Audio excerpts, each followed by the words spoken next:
This is the Global Podcast Network, where executives and professionals connect, share, and inspire. Stay tuned for the conversations that drive success.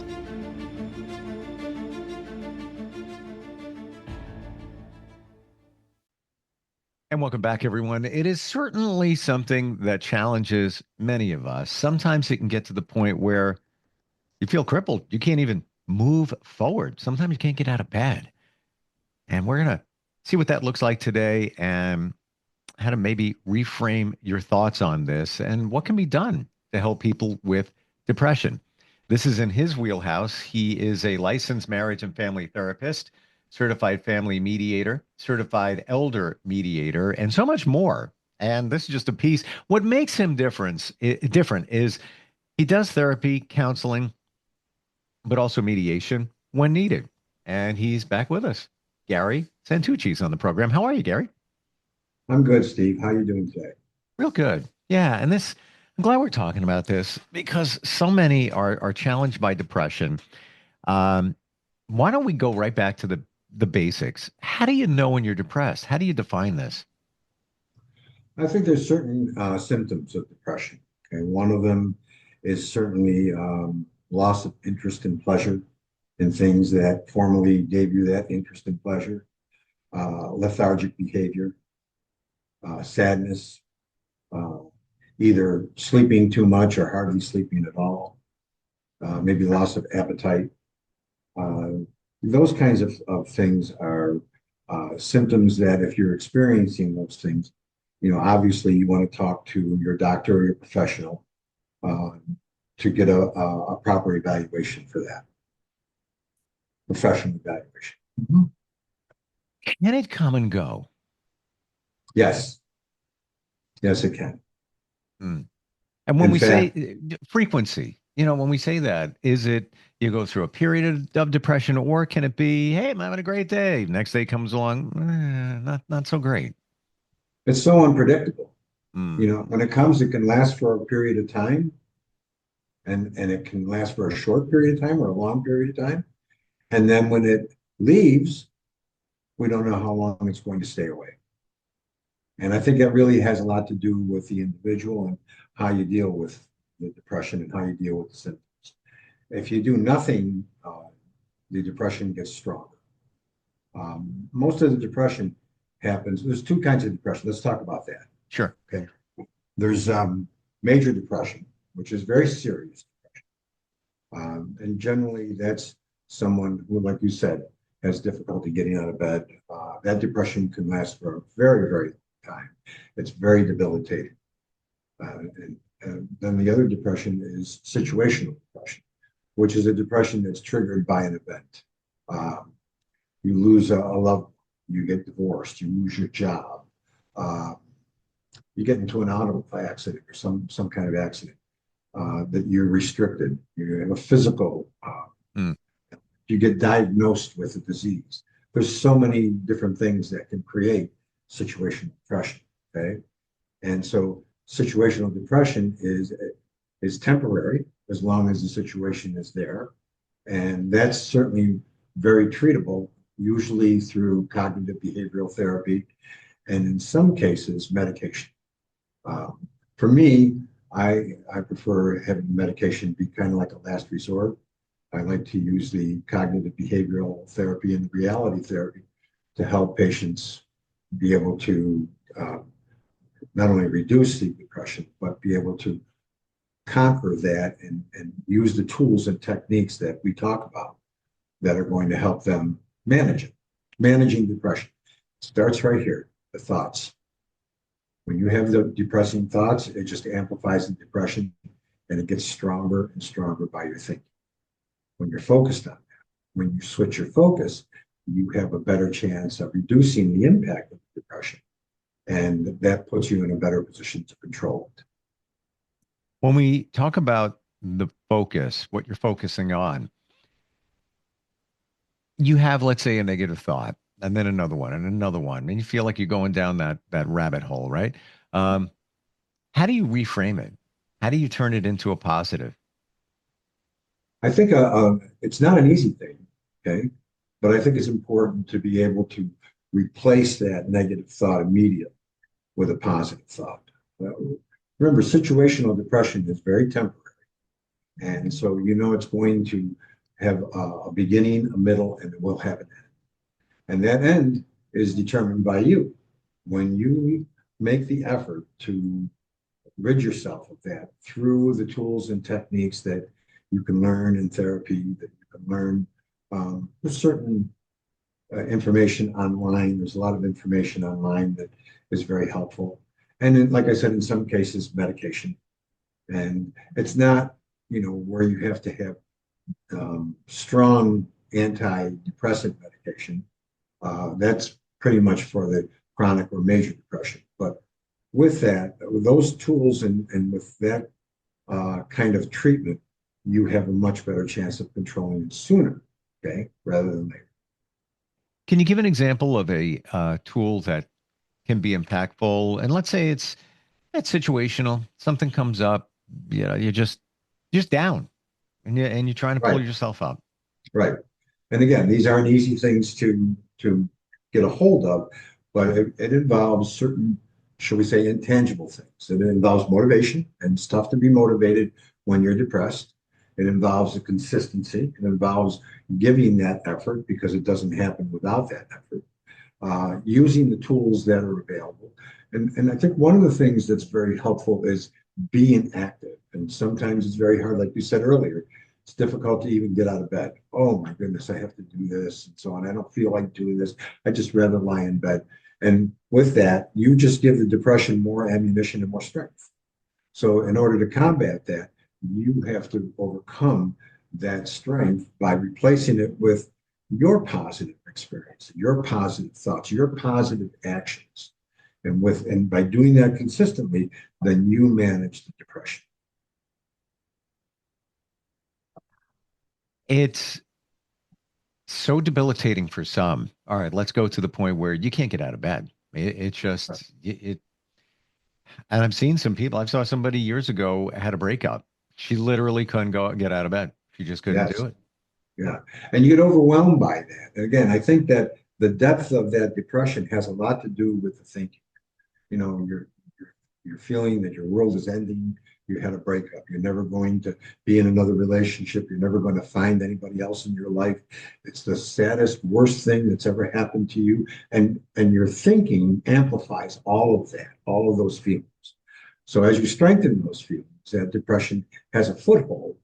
And once it has that foothold, it dominates you. It dominates your energy. It dominates your effort. It dominates your thinking. It dominates your behavior. Every part of you is dominated by the depression. That's how strong it is. I think it's important to understand how strong it can be. That's very important to know that. It's not something to be taken lightly. Absolutely. And how do you know you're at the point where now it's time to look at medication? I think when all else fails, if you're in therapy, you have the tools and the techniques available, but they're not working for whatever reason. They're not working, and it's not that you have this tool and it's good for everyone. No, because everyone is different. You have a technique that's not good for everyone. So when those kinds of things are happening, and you've been in therapy for a period of time, nothing is working, then you are going to think about, okay, let's take a look at the possibility of medication and medication management. And so you talk to a person about wanting to be on medication and what it can do. The medications for situational depression are, shall we say, mild antidepressants. They're called SSRIs. And some of the brand names for those medications are things like Prozac and Zoloft and Effexor, Wellbutrin. Mm-hmm. And there's always newer medications that are coming on the market every day. Those are probably the most well-known antidepressants. That said, these are mood elevators. They just raise your mood. Life is much different when your mood is at the floor as opposed to when it's elevated. Okay, life is much better up here as opposed to being at the floor. It's very dark. It's at the floor. I've heard quite a few talk about those different medications, and sometimes it works for some, then Yes, others, it's very subjectionable, right? yes. We don't know from time to time how it's going to affect a person. So, generally you start at a very low dose to see if your body can tolerate it because you're introducing chemicals into your chemicals. If there are no difficulties with that, then what we're relying on is the medication to do what it's supposed to do. And in that, you have to find the right dosage. So it's trial and error. Okay. You might have 3 or 4 medications before you find the right one that's good for you. And you can have 100 people take a medication like Zoloft or Prozac and get different responses. Um, And there are potential side effects as well. well, You know, yes, and yes, and some of those side effects can make you more depressed, they depending on, can, they yeah. can, they Hmm. can, they can, and but not that everybody's going to experience those side effects. Mhm. It's Uh, important to know. I've heard and seen um, the benefits of I forget what it's now called. Maybe it's DNA testing to see what medication, gene testing, Gene Site be one of the companies where maybe it's a cheek swab or something like that. They do an analysis and they can tell you what medications would be better for you and those which would not. Of the people I know that have done it, and usually not covered by insurance, you got to Right. pay out of pocket. It's a few $100s ish. Um, I've seen it be accurate. And how do you know? Because somebody may say, "Yeah, well, Butrin didn't work for me. I Mhm. was even more depressed, or I have anxiety because of it." And if you look at the panel that comes back with the analysis, and it's a number of pages, you'll actually see, well, Butrin could be a yellow or a red as opposed to a green. Yes. What are your thoughts? I know we're pivoting over, but since we're talking about medications at work and sometimes not, have you heard about those tests and your overall feeling? I've heard about those tests, and that's the newest form of technology. So obviously, when we can use that technology to better a person's outcome, absolutely, I'm all for that. Okay, if that can help get the right medication, because a lot of times, trial and error can take a while. It can take several months, and when you take the medication, Yeah. if it's the right medication, it takes a few weeks before it really starts working because it has to build up in your system. Antidepressants are medications that you take every day so that you maintain a certain level. You can't fluctuate those levels. And there are people I know that take these medications irregularly. They may take them 3 or 4 or 5 times a week. They may take them twice a week. And so there's not a consistent pattern of taking the medications. Therefore, they're not working. So, sometimes it's the patient that's not following the recommendations of what the medication calls for. Now, you mentioned medications taken every day, which is most of what we're talking about here, but I've never heard of a few times a week and those different types of regimens. No, that's when people take those medications. Those are, you're not taking the medication as prescribed. Oh, okay. Yes. All right. Yeah. So we wouldn't want them to do that. Yeah. Gotcha, gotcha. You want them Okay. to follow the medication protocol. It's designed to work that way. And so when you're doing that, obviously you have a better chance of it working for you. Um, Time it takes for it to start working. I hear, and everybody's different, every medication is different, but conflicting stories. Sometimes, 2 weeks, sometimes it could be 5 or 6. What are your thoughts? I've never heard it be 5 or 6, but I'm not saying that that doesn't happen. Generally, anywhere from 2 to 3 weeks is the timetable that I'm familiar with. Okay. And you'll know after a day or two of taking the medication whether that medication agrees with you. Not that it's working, it's just that the chemicals, are agreeing with your chemicals. And so you can continue taking the medication. Okay, so I wasn't aware of that. So are, Yeah. are are you saying that within a few days, if it's not agreeing with your system, you'll know out of the gate? Right. It just makes with these medications when they're working properly, it's like you don't even know that you're taking the medication. You just Right. don't necessarily feel, oh my God, I'm on medication. Okay. It's a mood elevator. So you're feeling better, okay, because your mood is better. And your mood dictates a lot of, how your day is, how your effort is, how your motivation is. All of that is impacted by the mood. And so when your mood is elevated, like I said, it's a much better way of life, much better way of spending the day than your mood being at the floor. So Is it working with the serotonin in your body? absolutely, Hmm. that's what it is. That's what the SSRIs are. It deals with the only aspect of that deals with is the serotonin level in the brain. Mhm. Are there more holistic ways to raise the serotonin levels in our body? Well, one particular way is through, physical activity. You notice when you exercise and you've worked out really hard, you're tired, but you feel great. Okay. And that's the serotonin and the endorphins that are really kicked in and raised those levels. And we feel really good by that. So physical exercise, if you're depressed, and again, if you're depressed, the thought of exercising is just like, oh my goodness, I don't know if I can do that. Yeah. But if you can overcome those thoughts and really get out there, even walking, fresh air is great for depression.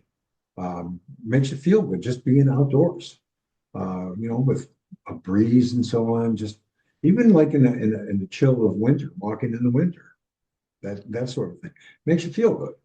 And anything that makes us feel good changes our mood, changes our attitude, changes our behavior, changes our thinking. All those things are factors in helping us manage the depression. Gary, can you share a story? And of course, all confidential, but just a journey of someone that came to you, was dealing with a level of depression, maybe illustrate where they were and with some therapy, maybe not medication, maybe we'll start there, and Okay. where they ended up, how they felt. I've had several, throughout the years of people that are depressed. And when we start the therapy, it's a basically a baby steps kind of thing. It's a step-by-step progression. Um, when they come to therapy, they're not necessarily confident that anything is going to work because the depression is debilitating. They feel that it's never going to be any better. There's no hope. There's no reason for anything to be positive because everything in their life is negative. Their thoughts are negative and so on. So as we start kind of like uh, taking down those thoughts and rebuilding them with positive thoughts. And a lot of it, like I said, through cognitive behavioral therapy, reality therapy. And as it starts taking place, you begin to see the transition. You begin to see more effort in managing the depression. You begin to see more consistency in managing depression. You begin to see that they're motivated because now they're starting to feel better. And you see that in their actions. So the things like more activity, there's more of an appropriate sleep, they're having better nutrition. They are beginning to exercise. I'm not saying they're running marathons, but they are beginning to exercise. They're getting more involved socially because there's an isolation with Mm. depression. So I don't want to talk to anybody, leave me alone, just want to be left alone. And Is that um, such a bad thing though? Let's put a little microscope on there. Sometimes we need to connect with self. Sometimes right. you just need some time. Um, I guess if it's for an extended period of time, that may Right. be a sign. I think I think it's good to have alone time. But I think that just like anything else, when you go carry that to an extreme, and that's when isolation comes in, that becomes a harm. And so with depression, you're isolated in some serious ways. Okay. You don't want to be around anybody. You want to be around family. You don't want to be around friends. Where have you been lately? I haven't seen you. Oh, I just don't want to be around. I just don't feel like doing anything and so on. It's that kind of message that we're sending out. Leave me alone. Hmm. That Yeah. sort of thing. Let me wallow in this. So that has to be, you have to really work on breaking that and making that so that you're managing those thoughts because it is again it's the thinking that causes that to happen. Is it somebody having negative thoughts about looking at anything, whatever it might be, and looking at it through the lens of negativity that fuels the depression? Absolutely. Okay. Yes, negative thinking will definitely fuel the depression. Positive thinking is kind of like the antidote for that. Hmm. Mhm. And it's not always easy to think positive. I was just going to say, easier said than Not done. always easy, but in that context, it's so much better. Positive thoughts really amplify our attitude, and our attitude is responsible for our motivation, our effort, and our consistency. All those things are very important in helping you manage the depression. These are all intangible kinds of things, but when they are present in your life, it's just a much more positive outlook, much more positive, enthusiastic. The energy is greater, the effort is greater. It just feels much better. And remember, it feels good to feel good. Why wouldn't you want to feel good? If you had an opportunity to feel good, you were not feeling good. Why wouldn't you want to feel good? Sometimes people are not feeling good and it becomes kind of like their friend. Depression can be a friend, just like anxiety can become a friend. Not a good friend, but a friend nonetheless, okay? And that's what you get used to. So you walk around feeling anxious all the time, or you walk around feeling depressed, and you don't know how to break out of that. And that becomes kind of like a way of life.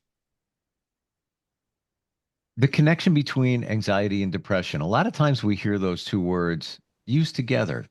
What is the Yes. connection?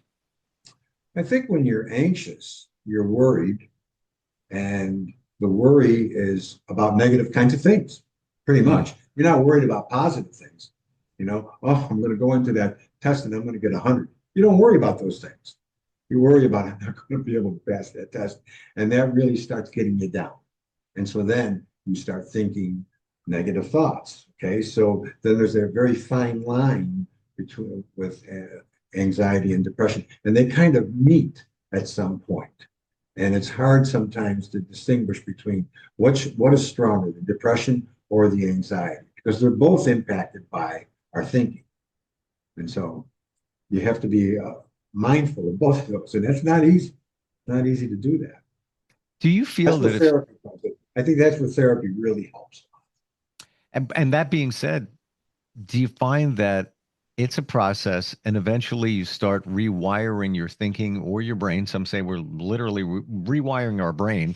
Yes. With therapy and thinking differently, that when you come across a situation that brings you down, you're depressed, you can refocus sooner than what used to be. What sooner? It could be a minute. It could be 10 minutes. It could be a day, whatever it is. But you're able to shift it by having that therapy and that mindset. If you're not focused on being anxious, you're not anxious because you're not thinking about it.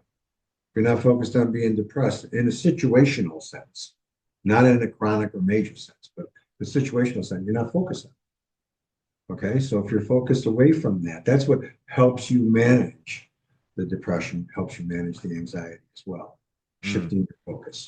Mm-hmm. Great insight today. If you can do that in a way that becomes real consistent, you're going to be able to handle that in a much, much better way.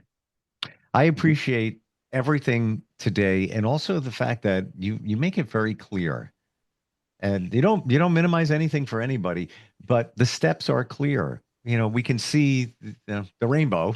It's not easy to get to that rainbow, and sometimes it may take medication. But at least, we have a better understanding here. Gary, how does somebody connect with you? How do they, I'm sure you can work with somebody on a therapy level virtually, right? Yes, we can do virtual and in person. You can connect with me at GarySantucci.com. You can connect with me at GarySantucci74@gmail.com. You can connect with me at 954-474-1119. And you can connect with me at 954-817-1401. You can text me on that number as well. And this is just a part of what you offer, as we said earlier, not only therapy, counseling, marriage and family therapy as well, but also mediation, depending on the situation. Yes. Thank you for today. Really appreciate it. Appreciate your time, Steve. We'll be right back. This is the Global Podcast Network, where executives and professionals connect, share, and inspire. Stay tuned for the conversations that drive success.